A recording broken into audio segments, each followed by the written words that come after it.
Good morning लोगोफोर बयनिसिमबो गोजोन फुंबिलि बे समाव आङो बयखौबो आंनि मोनसे गोदान कन्टेन्टआव बरायना लाबाय। दिनै आङो मोनसे आलादा रोखोमनि कन्टेन्ट नोंथांमोननि गेजेराव लाबोनो होननानै सानदों। आं बांसिनानो धोरोमारि बिथिङाव कन्टेन्ट लाबोयो, नाथाय दिनै दावबायनाय ब्लग भिडिअ नोंथांमोननि गेजेराव लाबोबाय। मिजिंथियो बे भिडिअखौबो नोंथांमोना फारि फारि नायलांगोन। माने खोथाया जाबाय लोगोफोर, जोंहा आबौनि फिसाजो भागिन, बेहा माने बेदर जानायाव हारायानो गोदोनायाव हायज्रेदलांदों जाहैबाय। सिगाङाव मंगलदैयाव नायनाय जादोंमोन, ओमफ्राय दायो जिएमसिआव नायनो होननानै थांनो ओंखारदों। दा आङो बेखौनो आब'मोनखौ नेगासिनो दङ नैबे मोनसे लामायाव। दा नोंथांमोनहा एसे दिन्थिगोन। नैजोंनो थांगोन जोङो गुवाहाटि, बेनो जोंहा इउटि रडखौ लोगो हमहैगोन आरो नैजों आब'मोन फैगोन आरो जोंहानि न'आ नैथिं थांबानो मोनहैगोन। बिदिब्ला दिनैनि भिडिअखौ फारि फारि नायलांदो।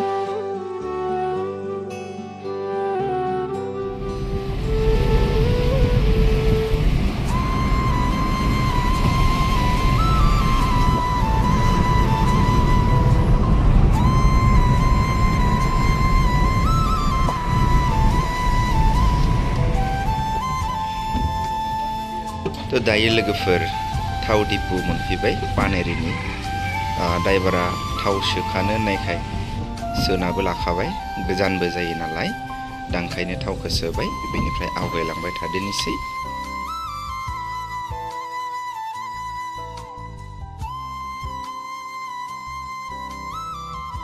लोगोफोर, बेमारिया जोंहा नैयावसो गाखोसिगोन, मानोना टंलायावनो थायो जोंहा भागिना, बेयावनो फरायो नालाय। दा अखा हादों, बिब' बिफं सानैबो थांफागोन, बिफङाबो थांफासिगोन। दा गाखोबाय, दा थांदोनिसै। अखा हादों, बोथोरा एसेबां थिग नङा। दा टंलानिफ्राय आवगायलांनोसै बिदिबा।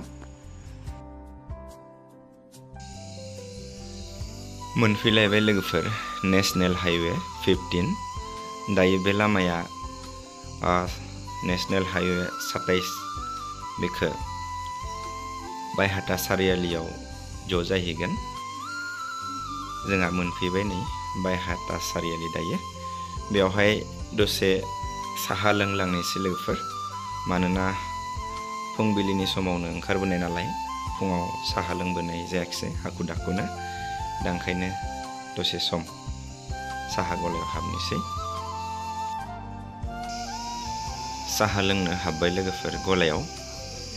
साहा होग्रायाबो खाथियावनो थानानै मा जागोन बेखौनो बायदि बायदि बायदि बायदि सोंबाय थाबाय, जाम्बाबानो। नोंथांमोना नायना लालाय नै नोंथांमोना जुदि बे दखानाव हाबोबा एबा हाबफेरबायबा सिनायगोन।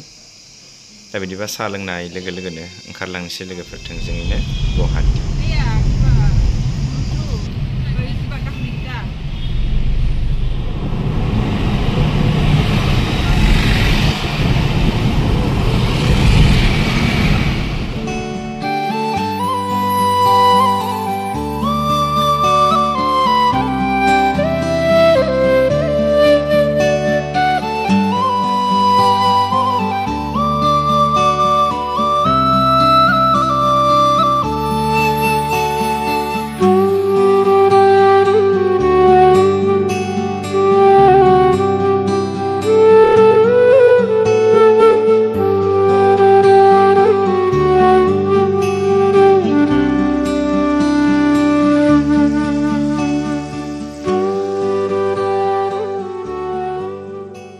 लोगोफोर मोनफैबाय बुरलुंबुथुर दालां। दिनै बेसेबां सम नांगौ कारजों, आङो एकदम बेखौ फुल जोबजासिम आं लागोन भिडिअ। बेसेबां मिनिट बेसेबां सेकेन्ड नांगोन बेखौ। जोंहा गारिनि स्पिडा दङ 50 स्पिडाव। दा गेजेराव सिगांजों गारि गैयैखाय खोब मोजां नांदों आङो। नोंथांमोनाबो आसा खालामगोन मोजांखौनो नुदों। आंथ' जोबोद मोजां नुबाय। बेसेबां मिनिट नांगौ नायलांनोसै आरो नोंथांमोना बेसेबां मिनिट नाङो आंनि भिडिअनि जि डिउरेसन बेखौ नायनानै मिथिनो हागोन। थांगासिनो दङ लोगोफोर आरो जोंनि राइट साइडथिं ओरैहाय मोनसे दलं दंबावो बेयावबो गारि खारगासिनो दङ। दा गोलावानो लोगोफोर बेसेबां बिनि गोलावा आं एक्सुवेलि नायनाय जाथ'वाखै। बुरलुंबुथुर दालांनि लावथाया बेसेबां गोलावा बिदिबा थांगासिनो दङ दलंनि सा सा जोबजासिम थांनोसै बेसेबां मिनिट नांगौ जायो नायनो। नोंथांमोना नायनोबा नै गारिनि स्पिडा 50आवनो दङ। थांगासिनो दङ बारलांगासिनो दङ दलं सा सा दंबावो आरो गोलावानो। गोजोननाय मोन्दों गोसोखौ नायनानै।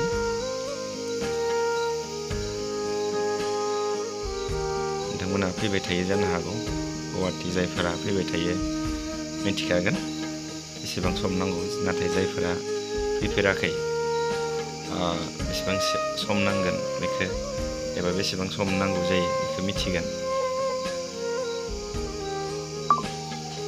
दाबो जोबथ'वाखै लोगोफोरनि दासो रुगुं मोनसिगोन। रुगुं मोनथारबाय दानिया जोब्बाय। बेसेबां सम नांखो नोंथांमोना नायनानै लानो हागोन।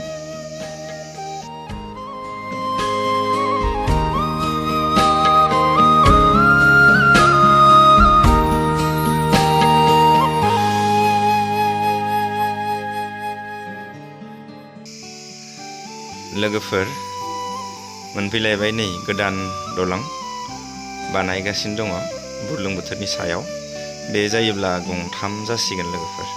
नैबे एसे गोदान इउनिक मडेल बायदि नुदों आंहा दलंखौ। गोबाव सम जाबाय मोनफैथारिया गुवाहाटि।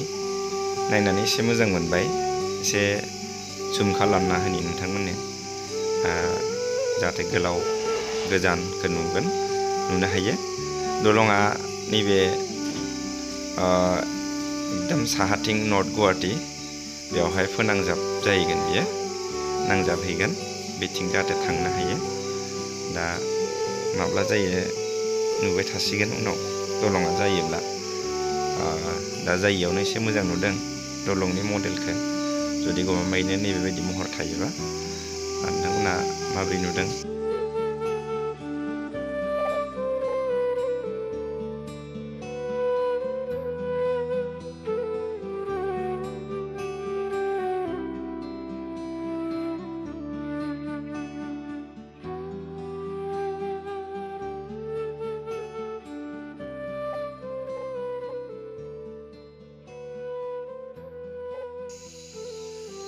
फाइनेलि लोगोफोर मोनफैबाय GMCH गुवाहाटि मेडिकेल कलेज।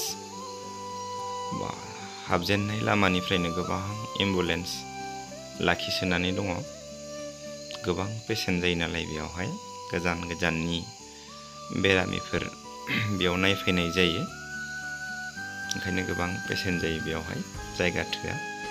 गारि पार्किं खालामनोनो जायगायानो गैया। गारिखौ बिराद गोजानावसो दोनहैनांगोन बायदि मोनदों जों गाखोनायखौ। जियानो जा मेन गेटआव जों हाबग्रोनोसै।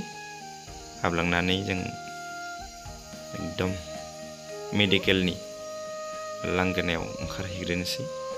बेनिफ्राय गारिखौ बहा दोननाय जायो नायनोसै। फाइनेलि ओंखारनोसै लोगोफोर गारिनिफ्राय।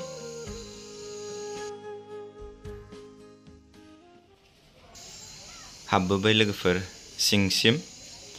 गोबां मानसि दङ नोंथांमोना नायबानो बुजिगोन। नायलाय नोंथांमोना रेजिस्ट्रेसन खालामनो थाखाय ओरैबायदि लाइन। दा लाइनखौ जोङो आब'आबो आंबो थानोसै जाय सुबिदा मोनो बेनो लानोसै। दा फाइनेलि लानानै फैबाय आङो रेजिस्ट्रेसन खालामनानै कागजखौ लाना फैबाय। बेनिफ्राय जोङो ENT डिपार्टमेन्टआव हाबहैनोसै। जिहेथु ENT डिपार्टमेन्टआव मोनथाम नायनाय जायो खोमानि गन्थंनि गोदोनानि। दा ओंखायनो फार्स्ट फ्ल'राव दङ ना मिथिदों आवगायलांनि मोनबाय नैबेनो ENT डिपार्टमेन्टनि वार्डआ सिङाव हाबलांनोसै गोबां मानसि दङ दा नाम्बार लाबाय लोगोफोर लोगो लोगोनो जोंनिया दङ 34 बेनिफ्राय दसे जिरायनांसिगोन बारा गोबावनिनो नांनाय नङा ओरैनो जोंहा नाम्बारा खम नालाय आरो गोबां मानसि थांखाबाय दा बेयाव नायनो हागोन नोंथांमोना 24 ENT डिपार्टमेन्ट ओमफ्राय 24 जन थांबाय हनै दा जोंनिया फैसिगोन लोगोफोर 33 थांबाय बेनि उनावनो जोंनि जागोन दा ओमफ्राय जोङो डक्टरनो मा जादों नायना लानोसै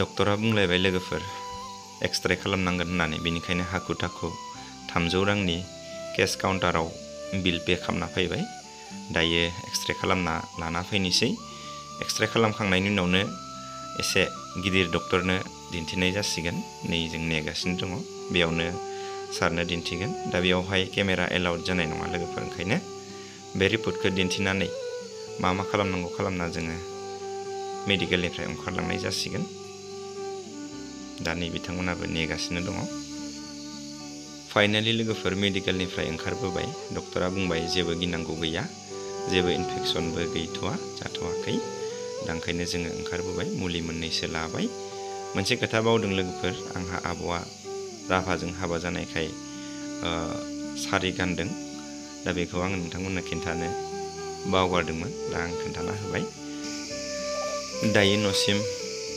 दावगालांनोसै लोगोफोर ओंखारबोबाय जोङो दा थांगासिनो दङ गुवाहाटि बारनानै ओंखाम एसे जालांनांगोन मानोना फुङावबो ओंखाम जायाखै नालाय दा ओंखायनो ओंखामाथ' एसे उखैथारबाय ओंखाम जानानै फिन जोङो गावनि लामायाव थांफिनगोन थांगासिनो दङ दायो न' फारसे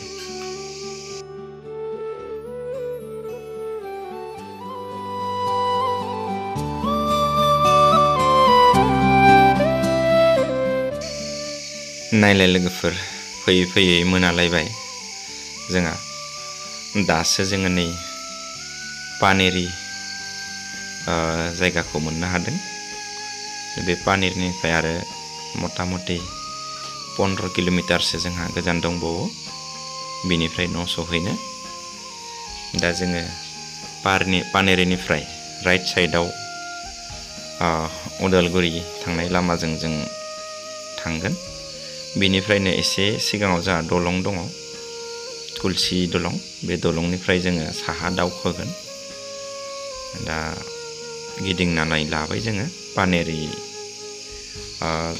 जायगायाव जोंनि लामाखौ हमबाय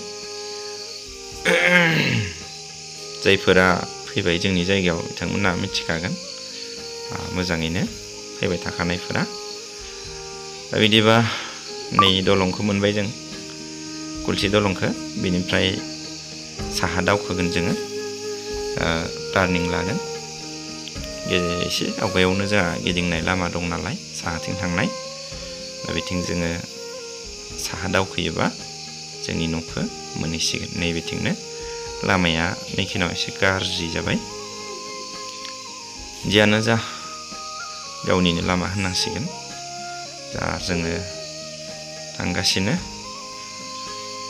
मोनफैबाय जोङो दायो बनग्रुम लकेल एरिया लकेल दादा गिनांगौ खोथा गैला गावनि जायगायावनो मोनफैबाय नुनाय मानि गासैबो आंगो गोजाजोब दा सहैथारसिगोन हाग्रा गुदु जाजोब्बाय लोगोफोरनि नाय नोंथांमोना मैदेरा फैयोब्लाबो नुनोनो मोना पाता मोननाय नङा दा बायदियाव जुदि मैदेरा जोंनि सिगाङाव बारसोमोब्ला नै जोंहा आगोमा मोनसे ओनसोलनि गोलाव दलं होनना बुंनांगोन जोंनि जायगानि बे जाबाय भरला दलं दा बेखौ जोङो बारनाय लोगो लोगोनो आङो ओंखारगोन दहाय फुङाव गाखोनाय जि जायगा बे जायगायाव ओंखारनानै आं न'सिम थांगोन। आं बेयावनो बाइकखौ दोननाय जाबाय, न'सिम थांबाय थालिया आङो। दा बिदिबा दिनैनि भिडिअखौ नोंथांमोना नायनानै माबोरै मोनखो कमेन्ट खालामना जुदि फोरमायोब्ला आं गोजोननाय मोनगोन। आरो जायफोरा आंनि चेनेलाव गोदान नोंथांमोनखौबो चेनेलखौ जाहाथे साबस्क्राइब खालामनानै आंखौ हेफाजाब खालामो। बिटिआर सरकारनिफ्राय नै सलार होनानै गोबां सुबिदा जादों लोगोफोर। जायगा जायगा जेराव एसे रेस्ट्रिक्टेड एरिया दङ बेवहाय सलार होनानै एसे सोरांखौ होनाय जादों, मोजां नांदों बेखिनिखौ। दा बिदिबा फाइनालि आं दहाय फुङाव गाखोनाय जायगाखौ मोनबाय। बिदिबा थेंक इउ, आंबो न'आव थांनोसै। Good night.